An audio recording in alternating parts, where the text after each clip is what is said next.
Very good morning.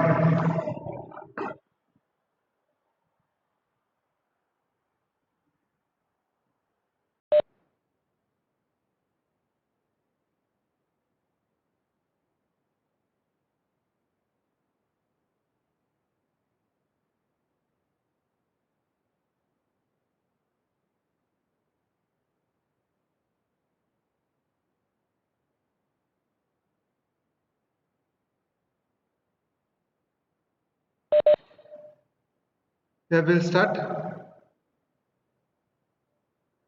Okay. Yeah, anyway, good morning and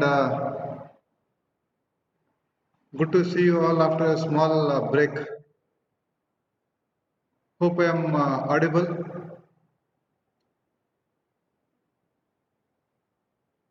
Okay.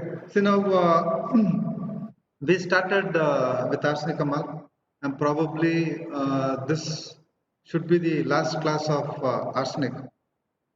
We have almost spoke of arsenic in the last three classes. To have a small recap, we discussed the toxicology of arsenic, and in the pathophysiology, we try to apply the toxicological knowledge into the homeopathic aspect, and we try to understand which part of the body arsenic acts and what exactly arsenic does acting on different parts of our body. And I also told you arsenic is a polycrust remedy. One of the most commonly used remedy. The most commonly used remedy is arsenic because of two reasons. One, we don't know about other remedies and we blindly give arsenic. That could be one reason. And second, we know so much about arsenic and we know the depth of arsenic and we genuinely prescribe arsenic. Both the possibilities are seen in our clinical practice. Okay. Now we spoke of ailments, the mentals, the characteristic symptoms, and in the last class I told you about the particular symptoms of arsenic. Okay. Now under particulars we spoke of head, we spoke of eyes, we spoke of ears, and the last part where we stopped in the last class was the GI affections. Okay, we saw the action of arsenic on stomach, and you all know, as simple as inflammation till uh, cancer, one can think of arsenic. Okay, so to just sum up or to continue from where we left in the last class, this is what was our last slide. We were trying to understand the action of arsenic on stomach in particular and GIT in general. So I spoke to you about the desires, the aversions. What is the characteristic nausea?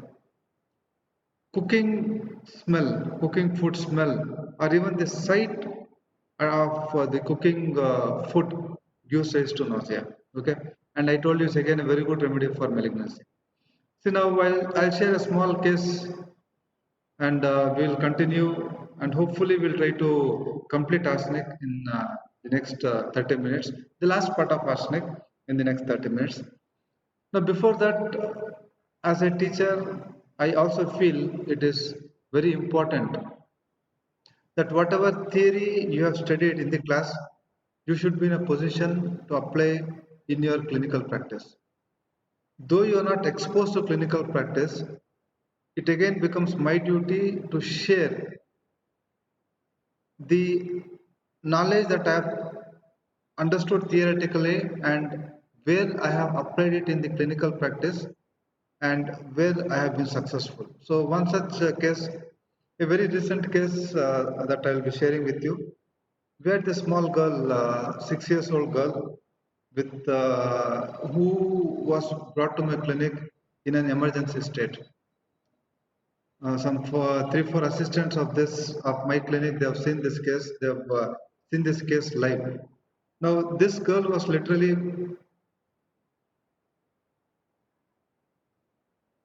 So this girl was literally brought to me in a semi-comatose state. Okay, she was brought to me in a semi-comatose state, meaning she fainted and then she was literally carried like this. And you know, COVID and all the situation going on. So this case became very important for the patient because they almost thought that they have lost her. They thought she's dead and she was literally brought in a very bad state. Some 10, 12 people in the clinic from the patient side and she was brought in a very bad state. Now what we realized was, you know, this is where your knowledge of medicine plays a very important role. When you get such cases, I mean, must be you are in second year now. As you grow in third and final year, they'll teach you what exactly you need to do. But then, you know, small examination, like for example, you know, feeling the pulse or checking the temperature because she had fever. Okay, so checking the temperature, all these things become very important. Now, what we understood in the case that was brought to us, she was not completely unconscious. She could respond. When I called her name, she could respond. She could open her eyes. That was a big relief for us. And pulse was very low. And when we asked her to put her tongue out, tongue was dry and she was in a bad state of dehydration. So what was required for us here is we have to give glucose or you know you have to give IV fluids so that the glucose level increases and she becomes active. We in my homeopathy clinic I don't have the setup of IV fluids and all. Otherwise, typically we should have referred her to a hospital which has IV fluid and all those things. But we managed this case there, and from morning she's been vomiting. Whatever she takes, immediately she vomits. Now, the reason why she's fainted is she's fainted because she's lost a lot of fluids. She's not able to take in fluids, and whatever little fluids she's able to take, she would immediately vomit it out. So, second year student, but I'm trying to tell you the rubric here so that you understand. Fainting from loss of fluid is a rubric that we took, and vomiting immediately after drinking. And she also had 100.4 in the axilla was the temperature. So 101.4 was the temperature. Generally, we have seen kids with 103, 103.4, 104. So 101, a child fainting is very rare phenomena. So this child has fainted because of dehydration. So Ullas is talking of China, good thought. I'm happy you thought of China. But China will have loss of fluids. Good, beautiful. One top remedy, and they faint. But here, this girl also had vomiting immediately after taking food, and she also had fever. She also had chills. Now, the remedy given to her was Arsenicum 10 dose.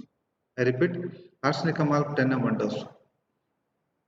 Now, after Arsenicum 10 dose, you know, I have the video, but I can't share it now here. After the girl who was brought in a semi-conscious state, after 1 hour after Arsenicum, she walks into your clinic and temperature is some 99.4. She looks better. Now, 1 hour, the transformation of this child from a semi-comatose state to she walking herself is a beautiful, success story. And this gives you a lot of confidence that you know our medicines, if prescribed correctly, can do wonders. So that's what I was just trying to tell, and this is the same arsenic mark that we are discussing here today. So recently, probably a week back, we had given this to a child. So the indications there, what you saw was fainting from loss of fluids, which is there in arsenic mark, and vomiting immediately after taking food. And she was chilly, okay, and the remedy we gave was arsenic. So one more success story of arsenic, so that arsenic gets deeply rooted into your head. See, my one of my assistant was telling, when we were discussing this case and we were parallelly treating this case, one of my assistant told carbo veg. In one of my earlier classes, I have described you about carbo veg. Okay, wherein carbo veg was given for a man who fainted with high fever. Okay, but now why carbo veg was not given here? Anybody who can quickly tell from what you have heard? I don't know if carbo veg is there in your second year syllabus, but why carbo veg was not thought of in this case? China, right? But China generally will not have, that kind of vomiting immediately after eating. So now, why I did not think of carbo veg, and why did I give? Okay, vomiting. Shayansh says vomiting. Vasundhara says fainting due to thing. Okay, see, but I know from the answers that you are giving, it looks like carbo veg is not over for you. See, now one very important key point of carbo veg is they will have bad coldness. Pragati says carbo veg is given in last stage. Good, but we can't wait till the last stage comes. We have to act quick. Yes, carbo veg is a lifesaver, etc. etc. Thermals of this child, Ulas, was chilly. This child was chilly. She had wrapped up well, and she was brought in a very scary state. See, such cases, don't panic. First thing, before you decide arsenic, before you decide carbo veg, important for you is to manage the crowd outside. 10 people have come, they're all crying, they're all weeping. It's a very bad state. Okay. I don't know if you imagine, what we went through that day. But then, confidently handle the case. Now, when will the confidence come? When you have knowledge. And that is very important. So ultimately, it's the knowledge. Okay. So what I was trying to tell you here is, if it is carbo veg will have coldness. That coldness was missing in this particular girl. I tried feeling for the coldness twice, thrice, because a little prejudice I was. We have seen carbo veg doing wonders in such cases, but coldness was missing. So I didn't mess up this case giving carbo veg. So we were unprejudiced. We went with the symptoms, and arsenic did the trick. Okay. So I hope this case is clear. We'll get back to arsenic. Two or three areas that we are left to discuss here. So the next important area that we'll be discussing will be the affections. Okay. Now one more question that has come up. We'll take the questions. No issues. We have some 20 minutes. Ulas wants to know nausea. See, nausea in colchicum. Now, nausea in colchicum is very, very characteristic. I have a case, I don't know if I had shared this case with you or not. One of the senior student, he is also a doctor now. Some 6, 7 years back, he had referred a case to me. His friend wife, she had conceived, and the problem they came to me was, see, she had 2 or 3 abortions before she conceived, and then they realized her TSH levels were high. And this pregnancy was a very crucial pregnancy, and she was taking Eltroxin. And that morning sickness, that first few months what a lady has, she had so much of nausea that she could not even take that Eltroxin. And taking Eltroxin was very, very crucial for her because she had to continue the pregnancy. So here in this case, no, this lady was trying to tell me, sir, uh, even when I think of food in my clinic, she was trying to tell. Now I'm thinking of food and I feel like nauseating. Now this is very, very important in colchicum. The smell or the thought of food will bring on bad nausea. So that lady, we gave her colchicum, and nausea improved, and she could continue with her Eltroxin, and she delivered a healthy baby boy. So that is with colchicum. Okay, I hope you are clear with colchicum. We'll get back to arsenic. Respiratory. See, in the last class, we spoke of upper respiratory tract, wherein I told you about the nasal symptoms of arsenic.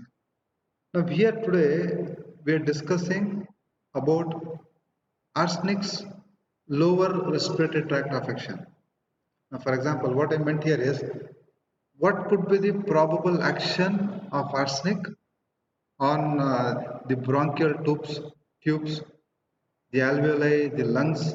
This is what we'll be focusing on. So, any quick inputs, what could arsenic cause acting on lungs? Yes, very good. Quick, real quick. Sana says asthma. Beautiful, good. It is a time-tested remedy for asthma. But all cases of asthma, we can't prescribe arsenic blindly. Arsenic will have its own symptomatology. That is what we'll be discussing next.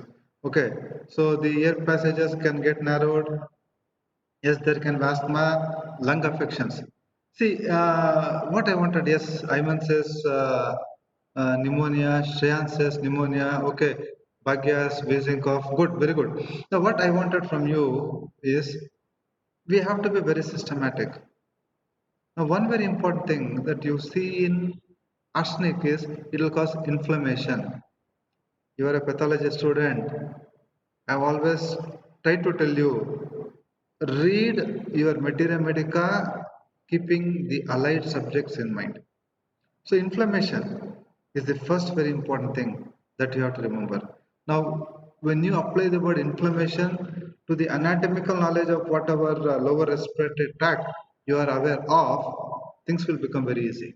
So bronchitis, somebody has rightly said bronchitis, pneumonia, okay, pleurisy, fine, laryngitis. These are few things that can come up in the respiratory affections of arsenic.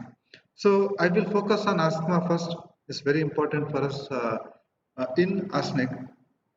I told you many blindly prescribe arsenic, which is a wrong method of practicing homeopathy. Arsenic will have its own symptoms. Now, what brings on asthma in Arsenicum? So we are trying to make this very systematic. What is the cause? What are all the symptoms? When is it more? When is it less? So, what is it that will cause asthma? Now, here you'll have to go back to the ailments from which we have extensively discussed in the other class. So, exposure to cold air, or for example, suppress eruptions, which you already saw, and taking cold food, taking cold drinks, or change in weather. Which is the other remedy that should come to your mind when you talk of change of weather? Quick change of weather. Which is the other remedy? Yes, very good. Yeah, I mean, I was little late in seeing. Very good. Change of weather, asthma, respiratory complaints coming from change of weather is dull camera. Okay, dull camera. Antimonium tartaricum also has, but not typically that change of weather. More of now the Bangalore weather that you see, that damp weather, that wet weather, you have it in antimonium tartaricum.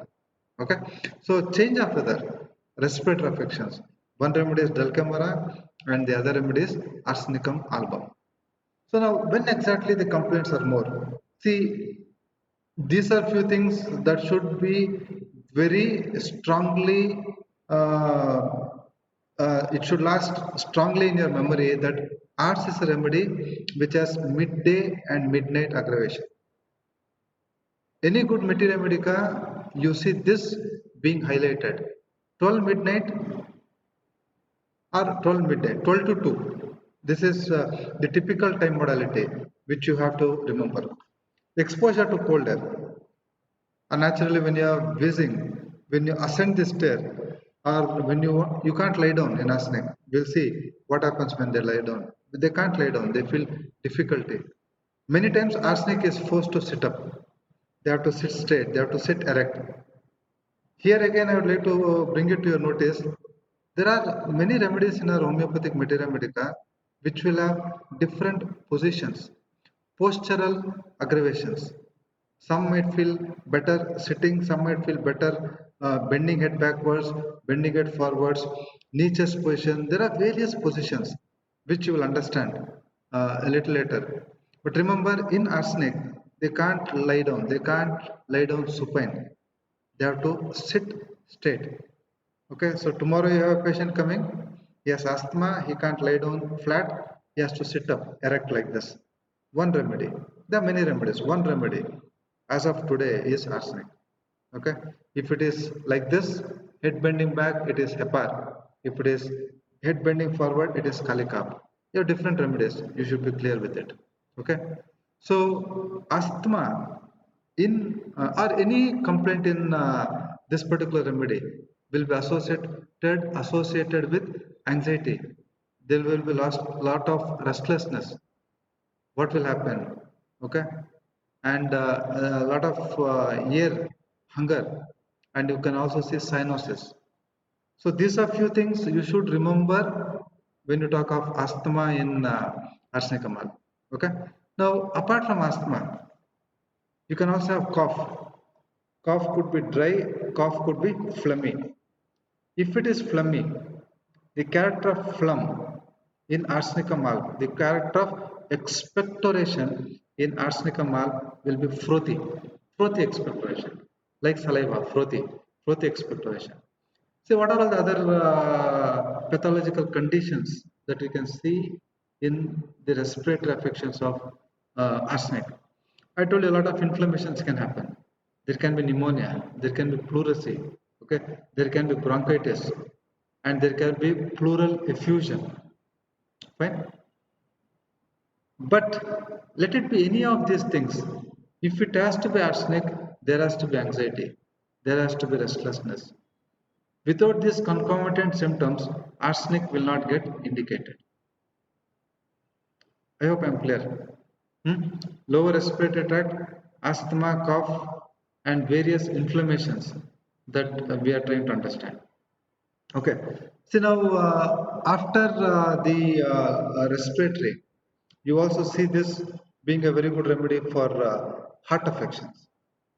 Now, we have seen under sphere of action that pleural effusion, arsenic can be one of the top remedies for pleural effusion. Now, apart from pleural effusion, which comes from its affinity for the serous membrane, you can also see a lot of palpitations. Okay, you can also see this being a very good remedy for angina.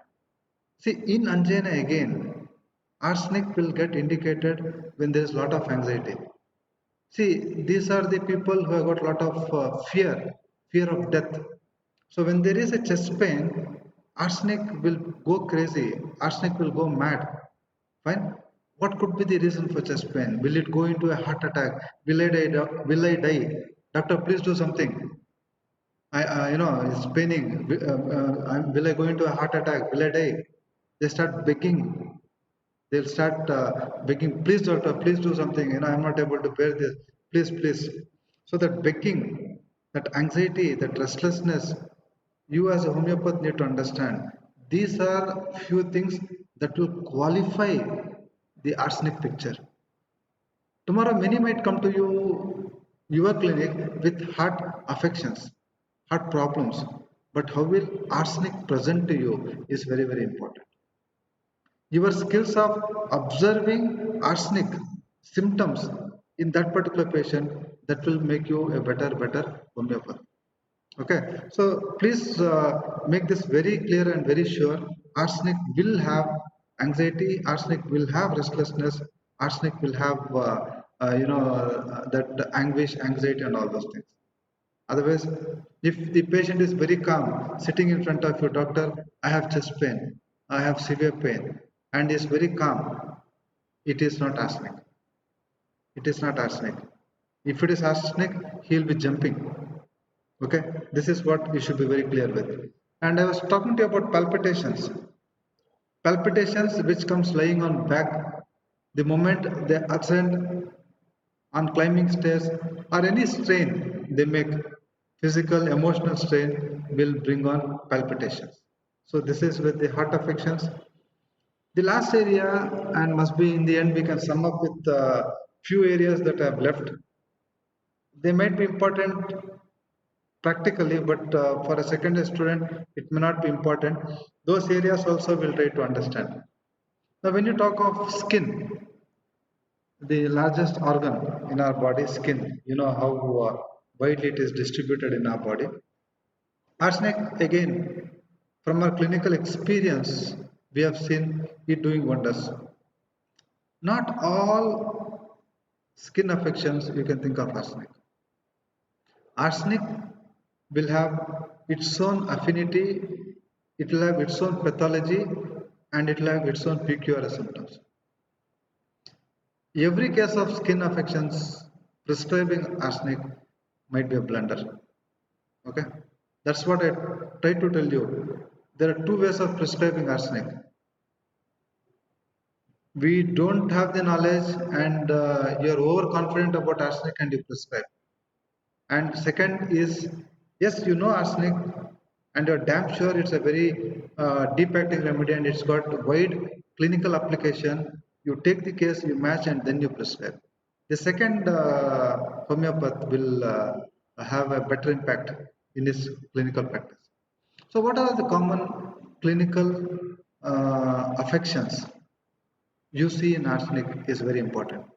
So simple, we are talking of inflammation. You can see dermatitis, you can see eczema, or if you want to talk of more deeper pathology, you can see ulcerations. Not only ulcers, you can see more deeper from your pathological knowledge. You can see gangrene. Yes, you can see boils, you can see carbuncle. You name any skin affection, you have it in arsenic. But yes, urticaria, good, beautiful. It could be urticaria. But when do you prescribe arsenic? In urticaria, when do you prescribe arsenic? In boils, in eczema, when do you prescribe arsenic? That is very, very important. Okay.